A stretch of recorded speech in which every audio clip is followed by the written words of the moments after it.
Today we have assembled here to do puja to Buddha. As you know, Buddha was a son of a king, and one day he was shocked to see a very poor man, thin man, walking on the street, very unhappy person.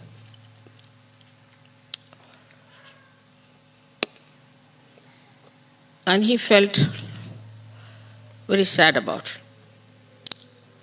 Then he saw one person who was very sick and about to die. Then he saw a man who was dead, and people were carrying him to the cremation ground. This all upset him very much. And he started thinking about it and seeking what is the reason for all these happenings in human beings. Firstly, why do they become so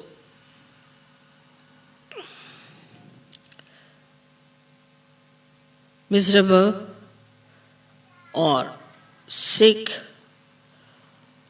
or why do they die so miserably?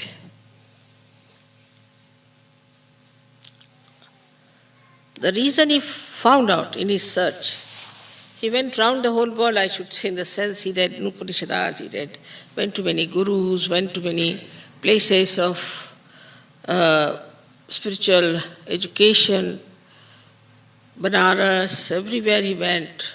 And ultimately, he was sitting under a banyan tree when suddenly his Kundalini was awakened by his Adishakti and he got his realization.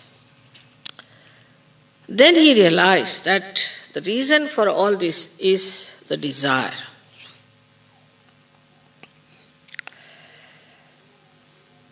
In Sahaja Yoga, we have now understood that all other desires are not pure desires. Firstly, whatever desires are fulfilled, we are not satisfied by it, first thing. And secondly, all these desires have a repercussion.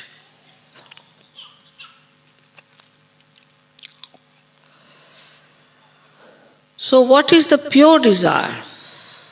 That you all know is the Kundalini. Kundalini is the power of pure desire which fulfills your pure desire to be the spirit, to be Buddha, to be enlightened.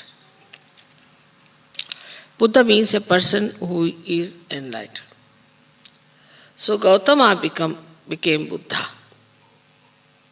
as you people now have become Sahajogis. But because he went through all these various penances, whatever he learned became part and parcel of him. But in Sahaja Yoga, it is all Sahaj. So we always conclude everything that this is after all Sahaj.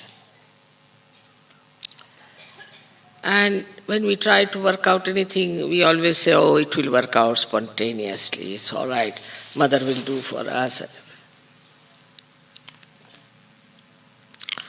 This is a common feeling with Sahaja.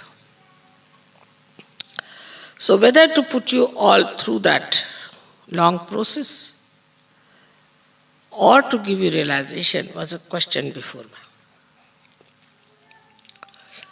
Because in these days of confusion, there cannot be much time to put you through all which Buddha had gone, and he was one individual, I had to put all of you.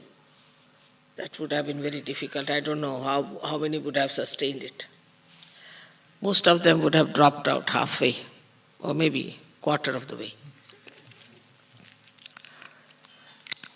So, it was done in a sahaj manner. You did not have to sit in a banyan tree. Ultimately, you got your realization.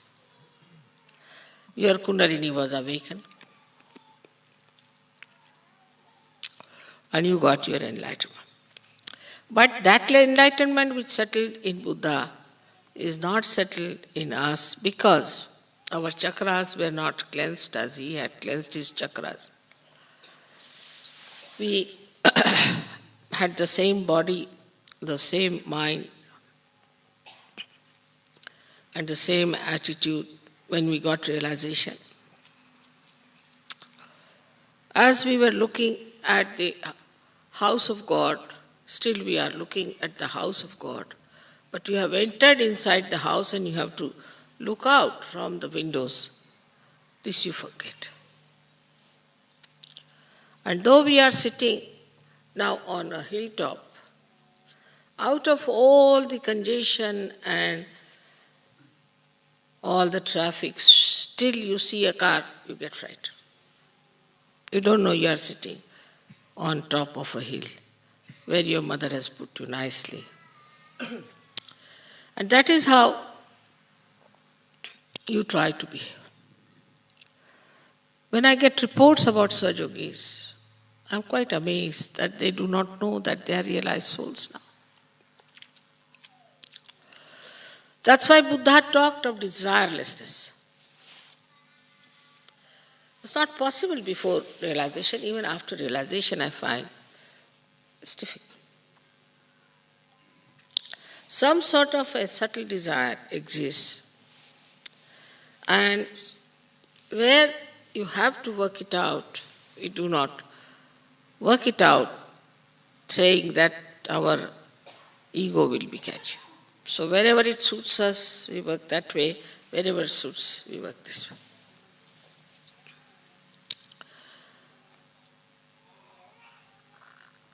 The solution of the whole thing is one, which I found out myself, was this, that it's a collective happening.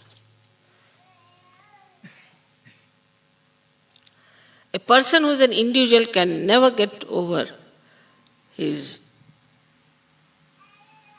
ego. Individualistic person cannot get over his ego. The one who lives individually, wants to enjoy everything individually, can never get over his ego because you have not gone through all that penances.